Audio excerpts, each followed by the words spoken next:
Good. Well, I think that was the announcement that we're going to start with this Global Encounter workshop. So as most of you know, we are with International Ministries already since the year 2000. We are working with them for the coordination of volunteers in Europe.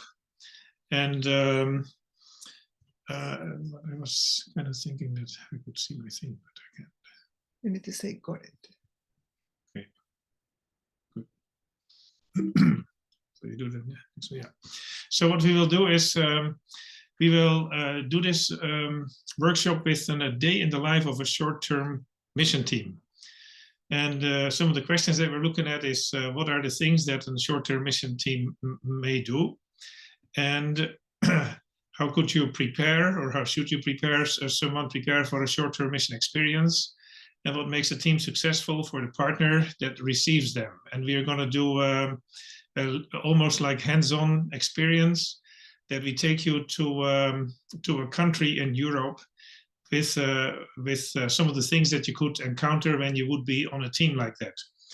Now, we are, as I said, with International Ministries for more than 20 years.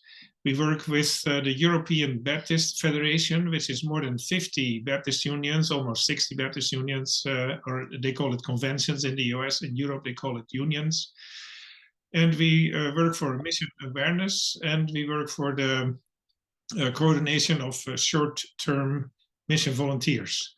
In here it says more than 52 countries. That's the latest count. We always say more than 40 countries. But that is the count as you see the map of Europe here.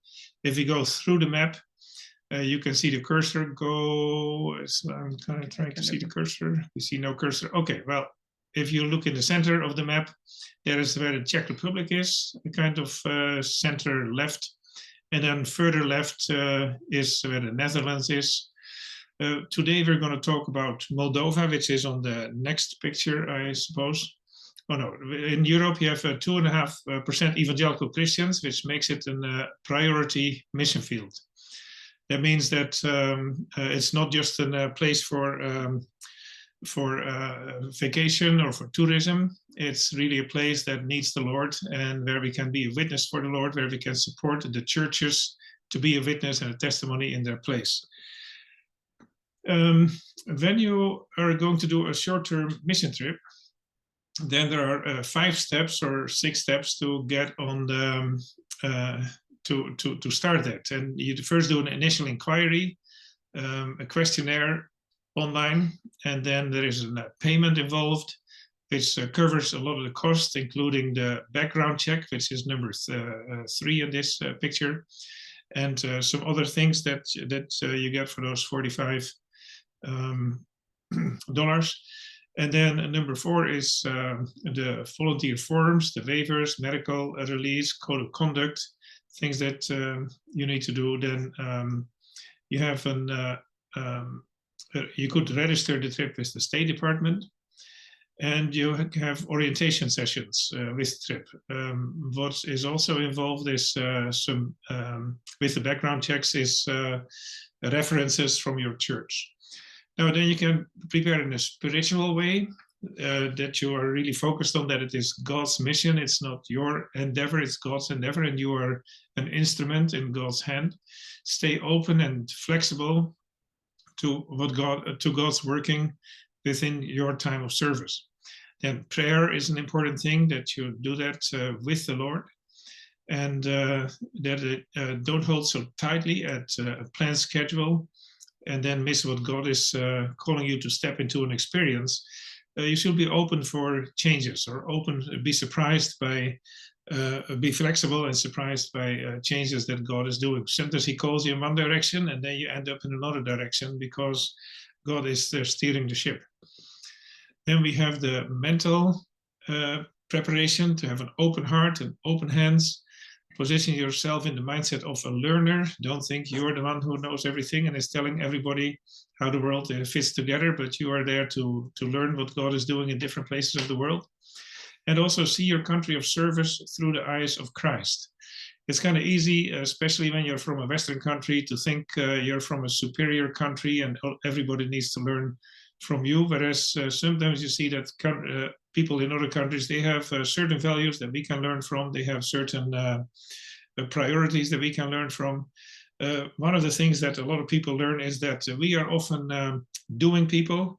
And if you go to another country, many times people have more an emphasis on being a person rather than being identified by what you do. So that's one of the things you can learn. Then also emotional. Just have a servant heart. Ask yourself what attitude you should have when interacting with the host and the local community. Are you going to work alongside a local community in humbleness, or one of disconnect and hard-hearted? So that's an invitation to have just an humble and learning posture, and absorb what you're seeing and take it with you for later on. Now, this is a little introduction to Moldova. We are going to Moldova today. We're going to take you there. It's a small country which used to be part of Romania, which you see just under the arrow there, Eastern Europe. Everything west of Poland, Slovakia, and Hungary is called Eastern Europe. Poland, Slovakia, Hungary, and Czech Republic are Central Europe. And then Moldova used to be part of Romania. That's also why they speak Romanian. But when it was absorbed by the Soviet Union, they changed the Moldovan language into a Cyrillic script. So then you have Moldovan in Cyrillic and Russian in Cyrillic, which is the two languages spoken in the country. But it's a kind of reversing back to the Latin alphabet like we have it. And then it's Romanian, and Romanian is Romania has a Roman language. So sometimes if you're familiar with Spanish, then it means that you might understand a lot of what the people are saying there. Now, Moldova is between Romania and the Ukraine. It has a large border with the Ukraine, a large border with Romania. Both are river borders. On the top river, what you see on the northwest side is the Dniester, and on the other side of the Dniester is a little part that's occupied by the Soviet Union. When Moldova became independent, they wanted to deliver that part for Moldova, and the Soviet Union didn't, or Russia didn't agree, so they sent 25,000 peacekeepers, and 30 years later they are still there. Now, we were in that part as lately as last week, and we saw the Russian soldiers there, but it's fairly peaceful. Otherwise, it's not a real problem. But so in the northwest, it is connected with the Ukraine, and in the south east, it is connected with, or more in the east, is connected with. Sorry, in the west, I'm getting mixed up. Let me start again. So in the west, it's connected with Romania. The north, the east, and the south, it is kind of surrounded by the Ukraine. Now, it is an Orthodox country, like most places in Romania is Orthodox. Most places in the Ukraine is Orthodox. It means that you see those churches with those domes on it, or those onions on it, typical for Orthodox architecture. And also, if you would go into an Orthodox church, you see this big screen that you see kind of here in the background of the picture, which divides the church to the holy part and the secular part. I mean the part where the people can come and the part where only the priest can go. It's almost like the tabernacle with the Holy of Holiest, where the people were not allowed to come. So you have a similar thing in the Orthodox churches, and that's an entire wall of icons that goes through the middle of the church. The currency in Moldova is the Moldovan lei, and the official language is Romanian, as I said, and the population is about 2.5 million. Now, the lei, you see a picture of a 500 lei here. It's about 17 lei for $1. So this 500, that's probably $20 or so.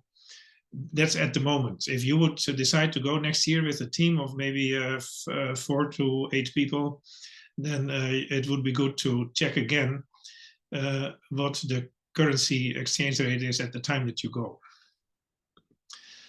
Then this is the Moldovan flag, again, very similar to the Romanian flag in terms of colors. Here you see Nora and I in the center of the capital, Chisinau. Kishinev is in the background. The big building in the background is the government building. Then this tower is, or this arc is in kind of Central Park in the center of town. It's nice as a tourist to kind of walk around there. Very close by, also walking distance from here, and maybe half a mile, is the Baptist Union office. They also have 4. This is the, oh no, this is one of the churches. Okay, I'll tell something about that later. But this is one of the churches. You see a sign that we just photographed in one of those churches. It says, repent and believe the gospel.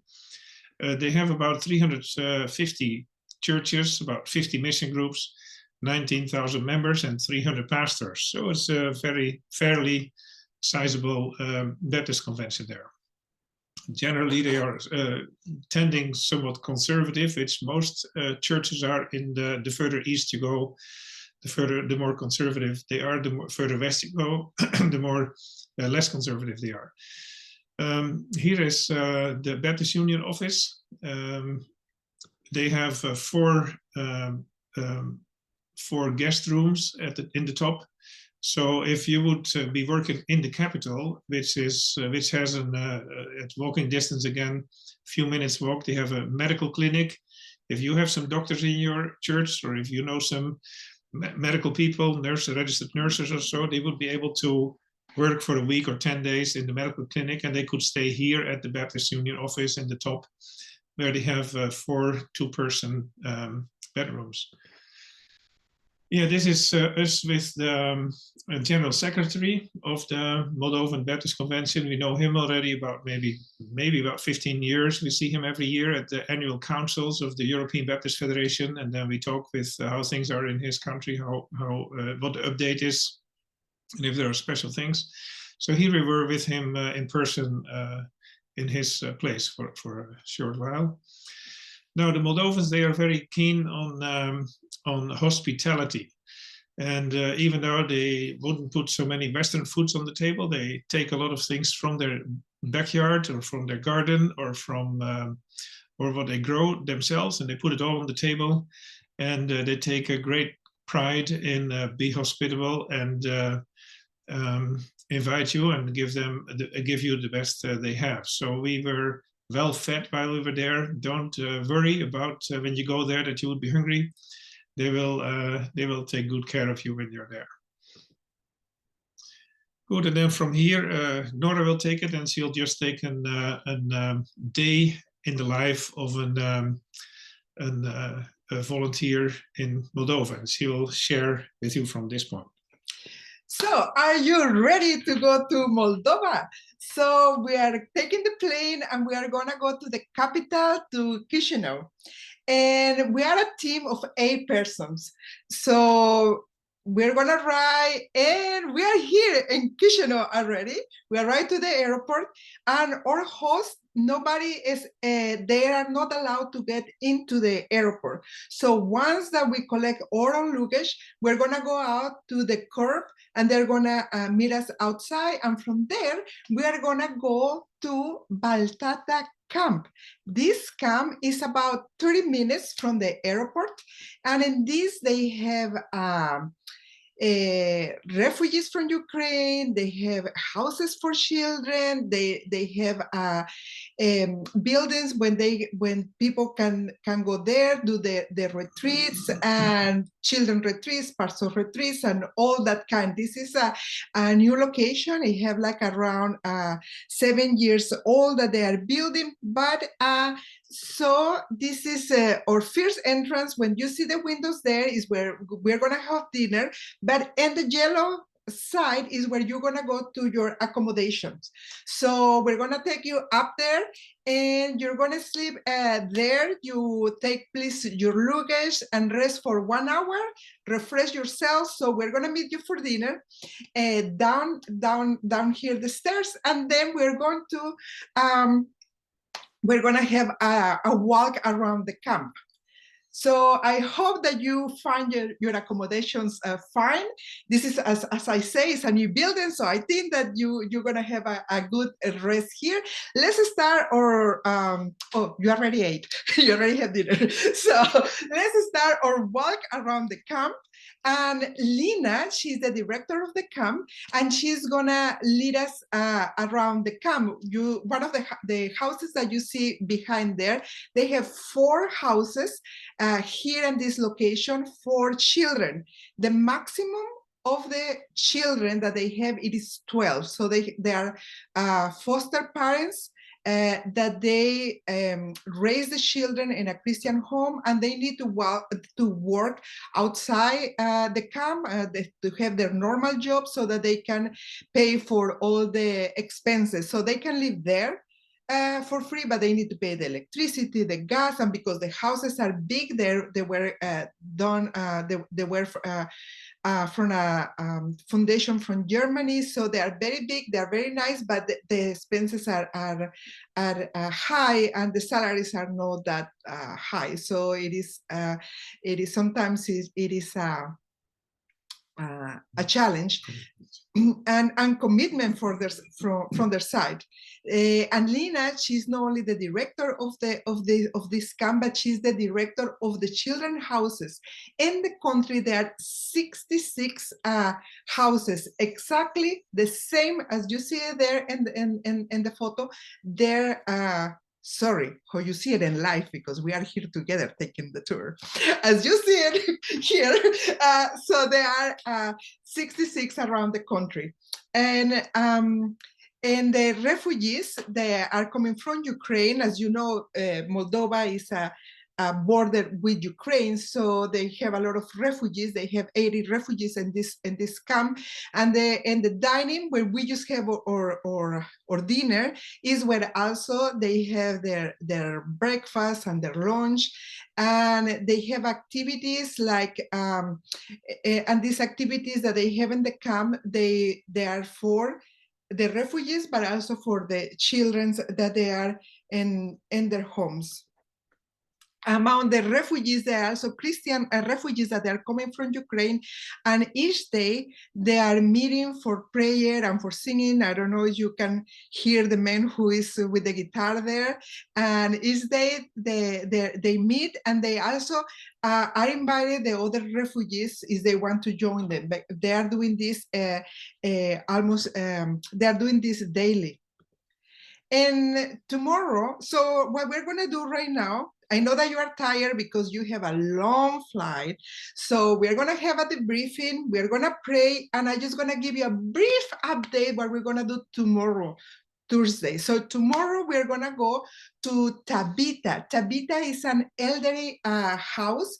They have around 59 persons, elderly persons, four beds in each room, and they do a lot of they have land around. They do agricultural things. They also have animals, and in this way they can have more economical meals.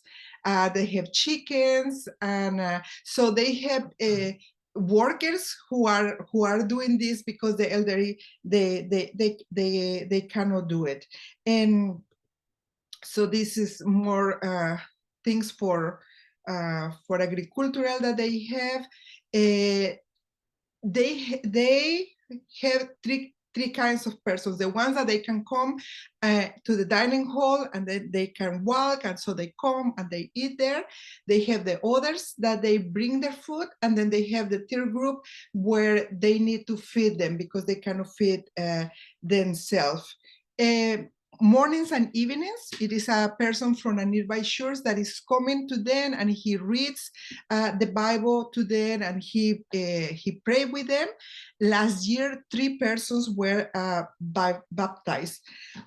One of the biggest challenges that they have is, well, they have many, because it's as you're gonna see tomorrow, is 2.5 hours in the north. It is in a rural area, so it's a poor area. And diapers is one thing that they really needed for the adults. They are from the elderly people, 25 of them are in diapers, and they need diapers. So what we're gonna do tomorrow? So 4 of you are gonna get the parcels that we're gonna get the food. the whole team, we're gonna prepare the parcels, and then half of the team is gonna go to the village, and they're gonna give it in the community to the elderly people.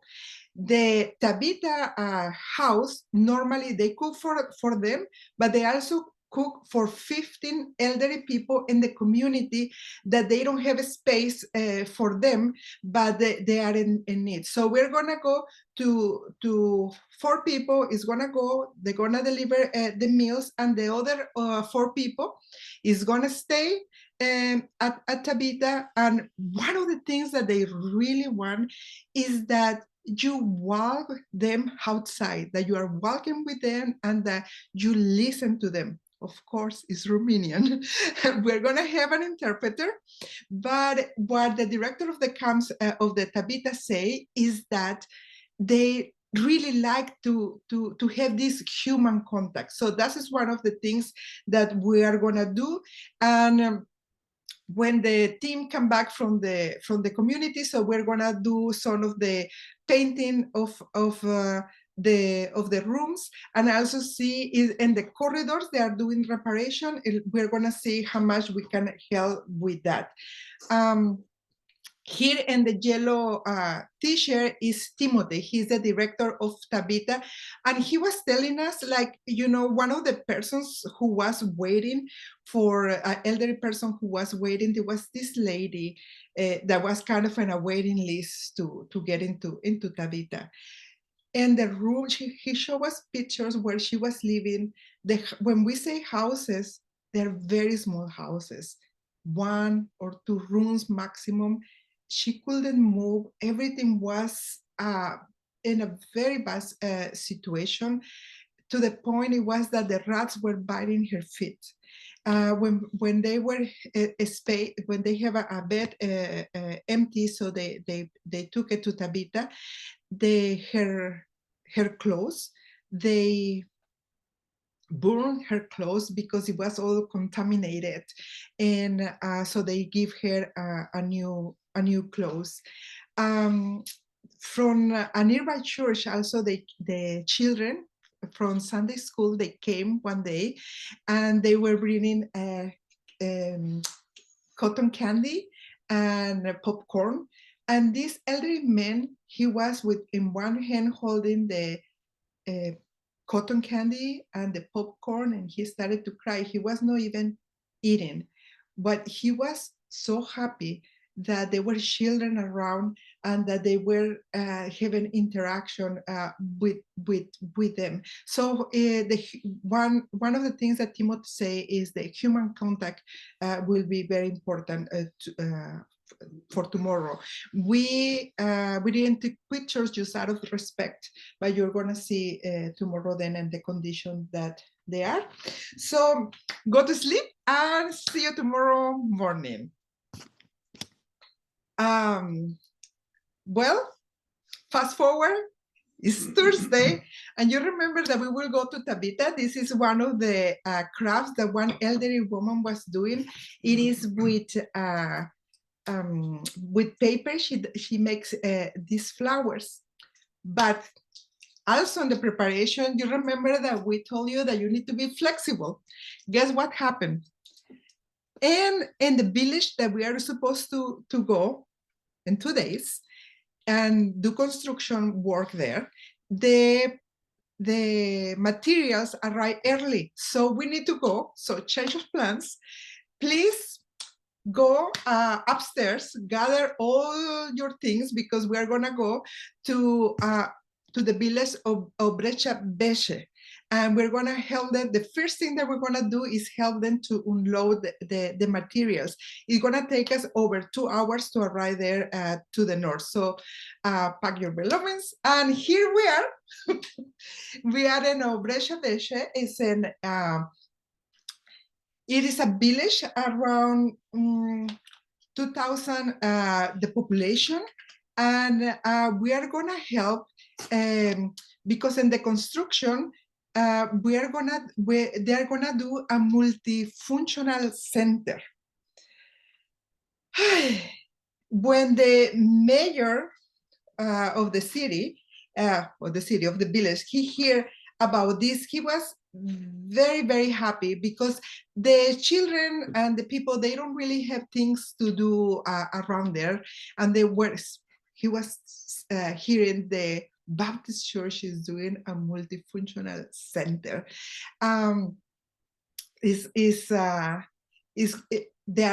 They are planning 5 in the country in the Baptist churches, but this one is the one who is very much behind. And the 2 groups in all Moldova, they are the more vulnerable groups, is the elderly and the children. The parents normally they live outside. They leave the country to work outside. And so many of the grandparents are raising the children. When we finish unload, so we're gonna go inside to see the church. This church is very small. It have 12 members. They are doing a lot of outreach. The people is open, that they pray for them, but they don't want to come to church because of the Orthodox background. They feel that they cannot do that stuff. However, they are sending the children to the church. So they have around 40 children. So in the multifunctional center, in the morning is going to be for elderly people, and then in the afternoons after school is going to be for the children. We're going to have lunch with Pastor George, and then to him you can address any kind of questions that you have about the location. But where it is right now, the construction of this multifunctional center, it was when they started as a church. There was a house, and they started there to pray. That was during communist times. It was time to persecution, so they were meeting there, and there was in a secret. And then this house and this piece of land was donated so that they will be there will be the construction here of the building. So it's very rich in history. Do you see? So we have the church, and then next we have the multifunctional center. And since we finished to unload the materials, what we're gonna do, it is again, we're going to divide the team. 4 of you that they are very good in construction, they're gonna continue to work in construction. And then 4 of you are going to start to prepare the vacation Bible school. We're gonna be here for 3 days. And we're going to do outreach to the community, and we're going to be flexible. So when we have more children and work, so the 4 that they are working in the construction, they're going to join the outreach efforts. And then when this is, when everything is prepared and as you have time, then you can join to the team, to the 4 who is working in the construction. Here is, there are no restaurants, there are not hotels or hostels. It's a very rural area. It is hard to access. This is why we are coming from the band of the Baptist Union. And we are gonna be staying 15 minutes from here. There is a church in Baltesti, and there we're going to sleep, and then we're going to spend the whole day here working. And so we're going to spend 3 nights there, and then we're going to return to Tavita as it was the plans before. So here is the so we have in blue the General Secretary, Ion. Then we have the pastor of this church, George, his wife, Olga. They have 5 children, and they are in a need for encouragement because they are in a very isolated place, and the ministry is hard there. And I know that your presence there is going to be a big blessing for them and a very much encouragement for them. And so we are finishing the 24 hours, and we would like to ask you if you will consider to go to an short-term team to Moldova. Will you like to go with like individuals so that we have other persons from different places? Will you like to go in a team from your church? Or you say, well, we can be two churches together, 3 persons from one church, 3 persons from the other church. Will you like to go as a region? If you would like, and we ask you to pray about it, to think about it, please contact us. Our email is on the screen, pnkalkman@gmail.com, or contact International Ministries at volunteers@internationalministries.org. Yeah, you can make a screenshot from this, and then you can follow up. So what we're gonna do at this moment, we're gonna stop our recording, and then we're gonna have time for questions.